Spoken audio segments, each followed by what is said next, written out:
श्री कृष्णा। जय श्री कृष्णा। ज्ञान की गंगा में बहते हुए हम आज 16वें अध्याय तक पहुँच गए।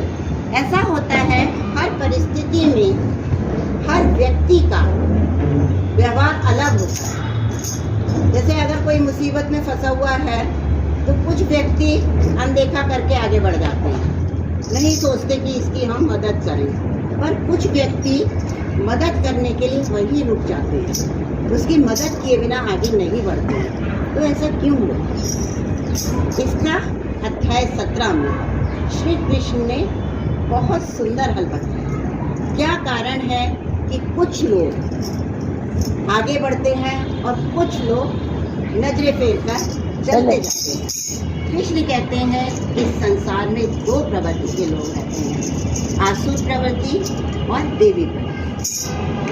देवी प्रवृत्ति के लोग क्या हैं और आसुर प्रवृत्ति के लोग क्या हैं, इसके लक्षण उन्होंने इस अध्याय में 16वें अध्याय में बताया। वो कहते हैं जिनका अंतःकरण शुद्ध होता है, जो तत्व ज्ञान के लिए ध्यान लगाते हैं, जिन्होंने इंद्रियों का दमन कर रखा है, जिन्होंने सात्विक दान किया हुआ है, जो देवताओं का, गुरुजनों का, प्रभु का पूजन करते हैं। यहाँ गुरुजनों से उनका मतलब केवल गुरुओं से नहीं है, उनका मतलब माता पिता व्रत और गुरु सबसे है, जो उनका पूजन करते हैं, जो धैर्य नहीं खोते हैं, जो कामनाओं में नहीं फंसे हुए हैं, जो इच्छाओं को अपनी खत्म कर चुके हैं। ऐसे व्यक्ति सात्विक गुणों वाले व्यक्ति कहलाते हैं।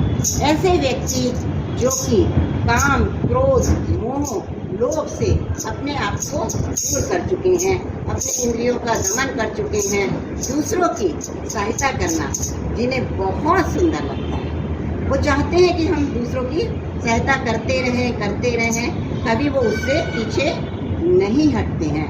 ऐसे व्यक्ति सात्विक प्रवृत्ति के व्यक्ति होते हैं।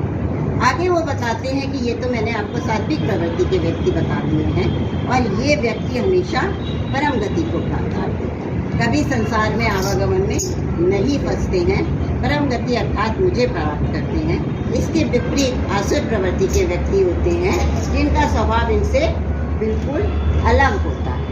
अगर देवी प्रकृति के लोग सकारात्मक विचारों के होते हैं तो ये नकारात्मक विचारों के होते हैं।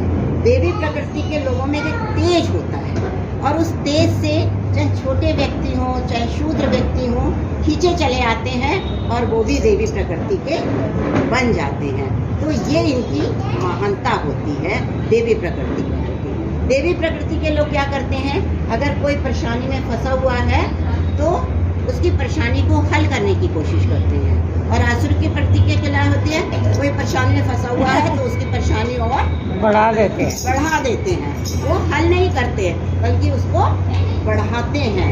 वो क्या समझते हैं कि ये जो विश्व है बिना आधार है।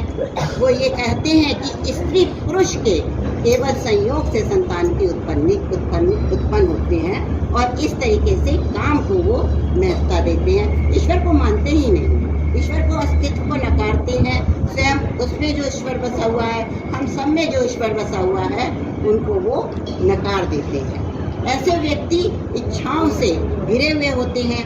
आज कार पाली तो कल घर चाहिए, कल घर चाह लिया तो आज मेरा व्यापार आगे बढ़ जाए। कभी उनकी इच्छाएं पूरी नहीं होती, उनकी कामनाएं पूरी नहीं होती, एक के बाद उनकी कामनाएं बढ़ती ही जाती हैं, और इस तरीके से वो हमेशा घिरे रहते हैं दुख और चिंताओं से। दुख तो होगा ना, आज मुझे गाड़ी नहीं मिल रही है, दुख है, चिंता है। गाड़ी मिल जाएगी तो एक दुख हो जाएगा, घर नहीं है, घर मिल जाएगा तो दूसरा दुख पाल लेंगे, और वो दुख और चिंताओं से हमेशा घिरे रहते हैं। एक शत्रु मैंने आज विजय प्राप्त कर ली, कल दूसरे को मारूंगा, कल तीसरे को मारूंगा। मतलब एक विजय हमने प्राप्त कर ली, कल दूसरी विजय लूंगा, कल तीसरी विजय लूंगा, और इस तरीके से अहंकार बढ़ता ही जाता है, खत्म नहीं होता है।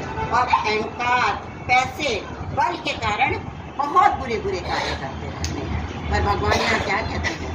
भगवान कहते हैं मनुष्य जैसे कार्य करता है मैं उसको वैसे ही फल भी देता हूँ।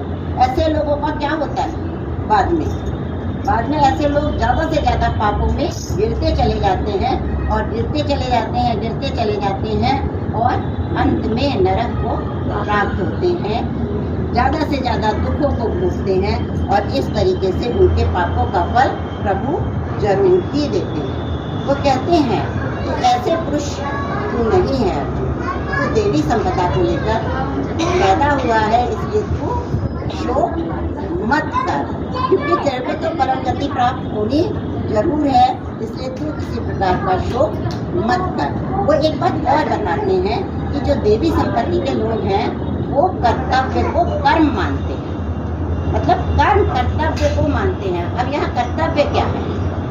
कर्तव्य क्या है?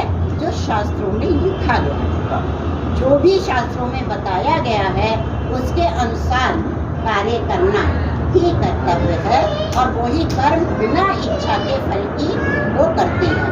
और इसके साथ साथ उन्होंने एक और शब्द बताया है, गीता, भगवत गीता ही ऐसा एक शास्त्र है। शास्त्र बहुत शास्त्र हैं, पर भगवत गीता ऐसा शास्त्र है जो आपके सभी प्रश्नों का उत्तर देता है।